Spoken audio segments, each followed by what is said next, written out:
Settle in, boys and girls, because it's finally time.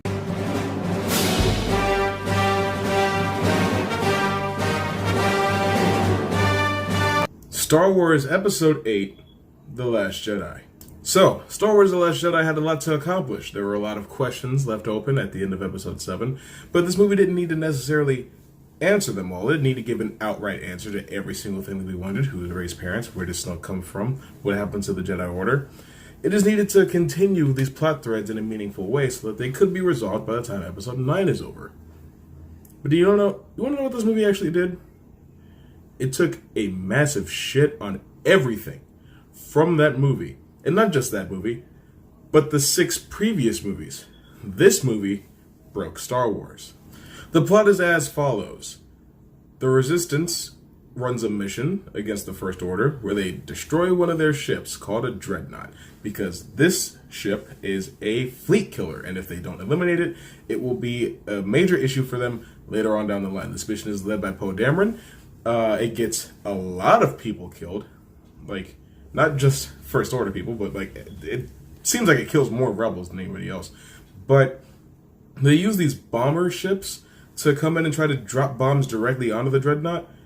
They all get blown up immediately, and then one survives long enough to deliver the payload, which destroys the entire Dreadnought. Which begs the question, if you only needed one bomber to destroy the Dreadnought, why'd you call in 5? Another question that I've had for a long time is, if you're face to face with the Supremacy, why blow up only the Dreadnought and not also the Supremacy? It's right there in front of you.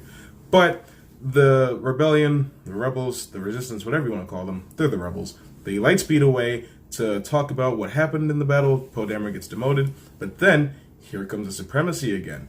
They track them through lightspeed, which is apparently this ridiculous, unknown thing that happened, because even the characters in the movie are surprised that they can track through lightspeed, because it's not really something that's been mentioned before other than a brief throwaway line from Rogue One, which I guess means retroactively that tracking through lightspeed has existed since Episode 4 at the very least. But we don't have to worry about that, I guess. Shortly before this, though, Finn wakes up from his getting his back cut open with a lightsaber at the end of the last movie, and he's perfectly okay. In fact, he's leaking water from his spacesuit all over the place. Oh yeah, I forgot to mention, this movie's a comedy. This movie tries really, really hard to be Guardians of the Galaxy or Thor Ragnarok. Fails miserably at both of them. But the Supremacy sends a bunch of TIE fighters after the ship that they're on, which is, I think, the Radis. I haven't actually watched the movie since it came out because I hate this movie so much. I think it's called the Radis. A bunch of people get killed. The space dock door gets blown open. General Leia Organa gets yanked out into space, and this is where I think she's going to die, because Carrie Fisher in real life tragically passed away 1 year before this movie came out. But no, she kind of just survives the cold vacuum of space and just kind of drifts over back to the ship. And then she just kind of teleports to somewhere safe, like the doors open to let her in, and then it cuts away to her being laid up in the hospital, well, the infirmary, I should say, because they realize that if you open a door that leads directly to the vacuum of space, everybody's going to get sucked out. But they didn't want to write that, so it didn't happen. And for some reason, the First Order decides that it's pointless to send more fighters after the Radis to continue this plan to destroy it, because the shields will hold up against any firepower that TIE fighters have. Sure, whatever.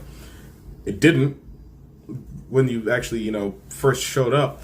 But there's this conveniently close but also far gap between the Radis and the Supremacy. And they're just going through space, and the Supremacy is just lobbing all sorts of projectiles at the Radis, but the shields are blocking it. They are out of range for their attacks to be effective. If they were closer or if they were farther, they don't really make it clear. Would the attacks be any more successful? And the First Order says that the Radis is too small and too fast. So they're waiting for them to run out of fuel so that the shields will come down so that they can destroy it. That's right, ladies and gentlemen, we have a low-speed chase through space. My question is, though, why are they arcing their shots from the Supremacy to the Radis? Because, it's outer space, right? So if you shoot it up, it's just going to go up. It's gone. It's not going to come down. It's not going to arc. It's gone. It will not return. It is gone. It will travel through space until it hits something. That's just how that works. And you don't have to sit there and burn your fuel this whole time because they don't have enough fuel for another hyper jump. You don't have to burn your fuel. You can kill the engine, and your ship will continue to drift through space at the same speed until it hits something. And from the standpoint of the First Order, why don't you just hyperspace in front of it and then just shoot it?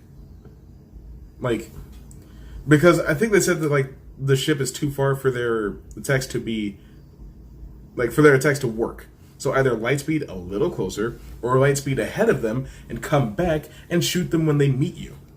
I feel like there's other ways to accomplish this mission.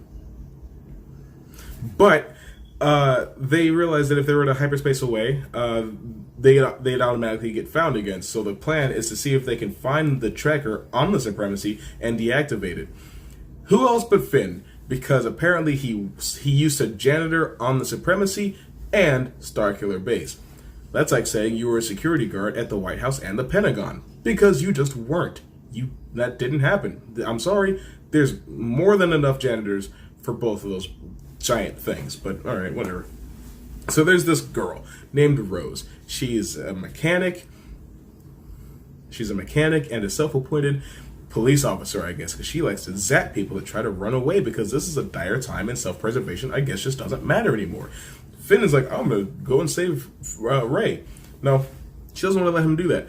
But what they come up with is this plan to go find a master code breaker to get them into the room on the Supremacy that has the tracking device in it. So they go to this casino planet called Canto Bight. This is one of the worst sequences in any movie I've ever seen in my entire life. And it's just a huge waste of time. But they don't get the codebreaker they want. They get thrown in jail with Benicio del Toro, who plays somebody. I literally don't remember his name. I think it's DJ, now that I think about it. Point is, DJ's like, oh, I'm mysterious and I don't have any allegiances. You can trust me, though. You can trust me. Surprise, surprise, DJ sells them out, and when they get to the Supremacy, they get caught and captured immediately. They don't shut off the tracker. That whole subplot led to nothing. You know what I just thought about? Rey is supposed to be training with Luke this whole time. Let's see what's happening with that. Although I just realized that, in the course of how long it would take for a ship to run out of fuel for them to be caught by the First Order, is how much time Rey has to learn the way of the Force with Luke. Let's talk about that.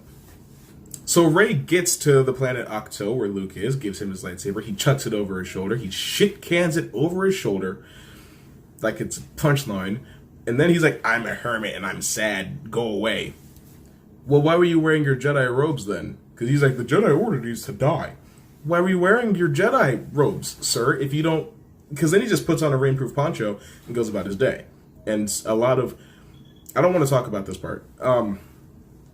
She eventually wears him down, and he's like, you know what? I will teach you the ways of the Force, if only for you to understand why the Jedi need to go away. There will be 3 lessons. There were 2. Then she has a Force Skype call with Kylo Ren, and he's like, oh, Luke tried to kill me when I was asleep because he felt the dark side in me, and so that's why I turned evil and killed all the other students and burnt down the Jedi Temple. Which is true. Luke literally tried to kill him because he felt the dark side. He didn't try to pray the gay away. This is just what happened. So Luke and Rey have a fight. Rey wins, even though Luke didn't even tell her how to use the Force. She has this spirit journey with herself where she finds out that her parents don't matter, and then she's like, well, I'm gonna go save Kylo Ren. So she leaves, It's almost like when Luke left, but nowhere near as impactful, because she's doing this for a total stranger who, the last time she saw him, killed the only father figure she's had in her entire life. Whereas when Luke left, he went to save his best friends, the only friends he had in this whole Force-forsaken galaxy. Is Rey worried about Finn? Is Rey worried about Leia? No. She's worried about her crush, Kylo Ren. So she's going to jeopardize the whole mission, the whole fate of the galaxy, the whole battle within the Force to go on a whim and try to redeem this guy that she doesn't know. And you could say Luke did the same thing in Episode 6. He tried to redeem Darth Vader, but he didn't get in the way of the plan. He knew that the plan was to destroy the Death Star. He wanted to redeem his father separately. And do you want to know why?